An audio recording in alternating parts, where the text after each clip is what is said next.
Berikut saya kabarkan informasi terkini mengenai bantuan PKH tahap 3 dan juga bantuan BPNT di minggu kedua untuk bulan Juni ini. Apakah BPNT akan cair di bulan ini atau mungkin bahkan akan dicairkan langsung double di bulan Juli mendatang.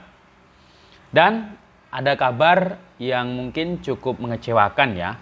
Nah, dengan adanya aturan baru, di jumlah ada sekitar kurang lebih 5,9 juta KPM PKH dan KPM BPNT yang akan dikeluarkan dari kepesertaan program bantuan sosial PKH dan BPNT.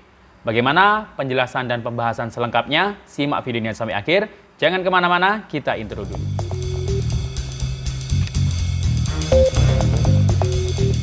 Assalamualaikum warahmatullahi wabarakatuh. Salam sejahtera, shalom, om swastiastu, namo buddhaya, salam kebajikan. Sobat YouTube, kembali lagi di channel saya, Sukron Channel. Apa kabar sobat YouTube semua? Semoga sobat YouTube semua selalu diberikan kesehatan, diperlancar segala urusan dan usahanya, dan diperbanyak rezekinya. Amin. Sobat YouTube, pada video kali ini saya akan memberikan info terkini terkait mengenai kabar jadwal pencairan bantuan PKH tahap 3 dan juga bantuan BPNT alokasi bulan Juni di minggu kedua di bulan Juni tahun 2022 ini. Nah, kira-kira BPNT-nya untuk bulan Juni ini jadi cair di bulan Juni. Ini mungkin yang sedang ditunggu dalam waktu dekat oleh para KPM, PKH maupun BPNT yang mendapatkan BPNT. Apakah BPNT bulan Juni ini akan dicairkan bulan Juni atau mungkin dicairkan di bulan Juli? Nah, ini ada sedikit bocoran ya di sini. Nanti akan saya jelaskan kira-kira jadinya kapan ya.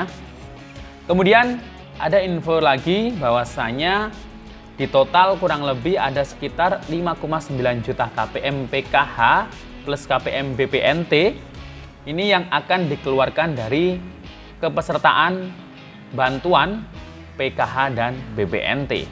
Nah, kira-kira apakah Anda masuk kriteria? Silakan nanti dicek KTP-nya ya. Nah, kira-kira untuk memastikannya kriterianya itu apa yang harus dicek di KTP-nya yang Anda punya, yang dimiliki oleh para KPM PKH maupun KPM BPNT.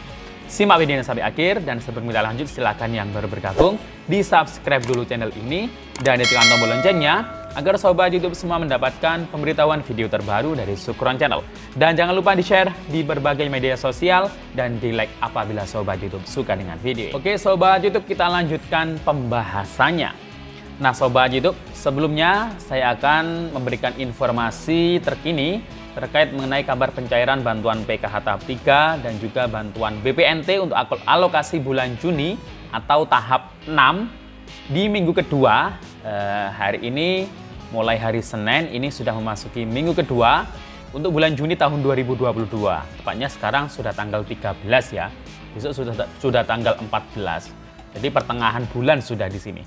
Tapi belum ada kabar untuk pencairan bantuan BPNT yang untuk alokasi bulan Juni bagi KPM yang belum cair bantuan BPNT-nya untuk bulan Juni.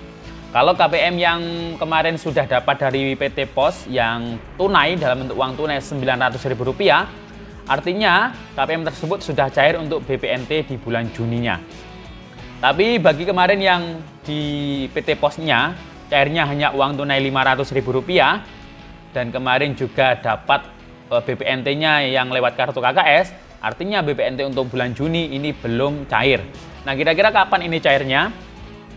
Nah, ada beberapa bocoran kemarin ya. Jadi kemarin itu ketika presentasi Ibu Menteri Sosial rapat bersama Komisi 8 DPR RI.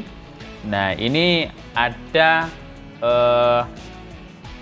tulisan di situ bahwasanya penyaluran bansos sembako Juni tahun 2022 belum bisa disalurkan karena proses revisi DIPA sesuai OTK baru belum disetujui oleh Bappenas dan Kementerian Keuangan. Jika dalam 1 bulan belum selesai, maka penyaluran PKH tahap 3 juga akan terhambat. Nah, ini berarti 1 bulan ini masih belum ada kepastian ya, apakah belum selesai untuk proses revisi DIPA-nya di sini Jika belum selesai, artinya ya berarti nanti cairnya itu bisa saja bulan Juli depan. Nah, artinya bulan Juli depan ini bisa saja untuk bantuan BPNT-nya itu alokasi bulan Juni, dan bulan Juli itu kemungkinan akan dicairkan di bulan Juli depan. Nah, untuk proses penyalurannya apakah lewat bank himbara atau lewat pos? Nah, ini ada beberapa daerah yang mungkin masih lewat pos ya. Biasanya di daerah-daerah yang sulit di situ, sulit mungkin daerah pegunungan, daerah pedalaman, seperti itu biasanya itu lewat pos. Tapi kemungkinan karena di dalam SK, surat keputusan Menteri Sosial kemarin yang baru itu, untuk penyaluran BPNT itu ada dua.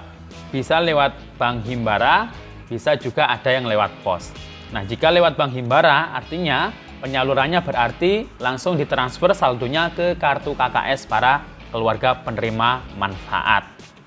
Dan dibelanjakan ya lewat e-warung atau agen yang biasanya ditunjuk oleh bank penyalur di daerahnya masing-masing. Seperti itu. Jadi kemungkinan kalau ini belum selesai revisi DIPA-nya untuk pengajuannya ke Kementerian Keuangan, nah ini kemungkinan BPNT-nya itu bisa cair bulan Juli depan. Jadi mohon bersabar. Dan juga tahap 3, kalau 1 bulan ini juga belum selesai, ini juga akan terhambat. Mungkin yang jika sudah selesai di awal Juni, mungkin tahap 3 nanti bisa cair di bulan Julinya. Tapi kalau terhambat atau kalau belum selesai dalam waktu 1 bulan ini, artinya PKH tahap 3 ya mungkin saja di akhir bulan Juli atau mungkin di bulan Agustusnya bisa. Nah, ini nanti untuk kepastiannya menunggu informasi dari pendamping PKH-nya masing-masing ya. Dan juga untuk BPNT kapan cairnya juga menunggu juga informasi dari pendamping BPNT di wilayah masing-masing. Kemudian untuk informasi selanjutnya adalah terkait mengenai ada kurang lebih sekitar 5.900.000 KPM atau 5,9 juta KPM. Ini termasuk KPM PKH plus KPM BPNT. Ini yang mungkin akan terancam dikeluarkan. Bahasanya kok terancam kayak enggak kurang enak ya. Akan diberdayakan. Nah, 5,9 juta KPM ini nanti akan dialihkan bantuannya. Jadi mungkin nanti tidak akan dapat PKH dan BPNT lagi karena di datanya di sini karena ada 3 dirjen ya yang menaungi di Kementerian Sosial untuk bantuan baik PKH maupun BPNT-nya. Untuk yang ini yang akan digraduasi targetnya kan ada di Daihasos dan ada di Rehsos. Nah, Rehsos ini kepanjangannya adalah rehabilitasi sosial. Ini KPM yang kategori disabilitas tunggal, nggak punya keluarga, nggak punya sanak saudara, atau dalam satu kakaknya itu hanya 1 orang disabilitas, dan juga lansia tunggal, ini umur 60 tahun ke atas, dan juga dalam satu kakak itu hanya sendiri, di rumahnya juga sendiri. Nah, ini lumayan banyak juga, kalau lansia ini ada sekitar 2,6 juta untuk penerima PKH, dan penerima BPNT ada 5 juta KPM. Nah, ini nanti yang diusulkan oleh Ibu Risma nanti seperti mendapat makanan setiap harinya. Nanti ada petugasnya yang ngurus dan itu berarti setiap bulannya nanti dianggarkan untuk memenuhi makanan setiap harinya. Jadi bukan dalam bentuk bantuan uang ya mungkin. Jadi makanan di situ itu masuk di Resos. Kalau Linjansos, pelindungan jaminan sosial, ini yang keluarga biasa, ini artinya umurnya 40 tahun ke atas hingga 60 tahun. Dan juga yang di dalamnya ada lansia juga, tapi punya keluarga dan disabilitas. Nah, ini juga lumayan banyak dan ini kemungkinan yang masih dapat PKH dan BPNT. Kemudian di dirjen yang ketiga ini adalah Daihasos. Daihasos ini artinya pemberdayaan sosial. Jadi KPM yang masuk dalam Daihasos ini akan diberdayakan. Jadi bukan semerta-merta bantuannya diputus, tapi akan dialihkan ke program bantuan yang lain. Nah, di sini adalah yang masuk di sini adalah kepala keluarga yang usianya 40 tahun ke bawah. Kalau bilang 40 tahun berarti ya pas 40 tahun. Kalau 40 tahun lebih 1 bulan mungkin sudah lebih. Itu mungkin masuk ke Linjamsos ya. Jadi di sini adalah kepala keluarga, bukan pengurus atau ibu rumah tangga. Biasa kalau kepala keluarga itu kalau di kakak itu adalah suami. Jika pengurus PKH-nya ini umur 39, namun suaminya umur 41 misal, nah berarti ini masih aman, masih dapat PKH atau BPNT. Kalau kepala keluarganya itu umur 40 ke bawah, penerima PKH ini ada 1,7 juta yang kepala keluarganya umur 40 tahun ke bawah. Sedangkan penerima BPNT ini ada sekitar 4,2 juta. Jadi total di sini ada 5,9 juta KPM PKH plus KPM BPNT yang program bantuannya akan dialihkan ke pemberdayaan. Pemberdayaan di sini artinya nanti kemungkinan akan diberikan modal usaha, diberikan dampingan, kemudian pelatihan seperti itu, agar KPM ini mempunyai usaha dan bisa mandiri dan bisa graduasi. Nah, jadi di situ ya Sobat YouTube penjelasannya. Jadi disiap-siap saja. Silakan cek KTP Anda masing-masing. Kira-kira per bulan, kemungkinan ini karena 6 bulan ya, 6 bulan berarti sampai bulan Juni.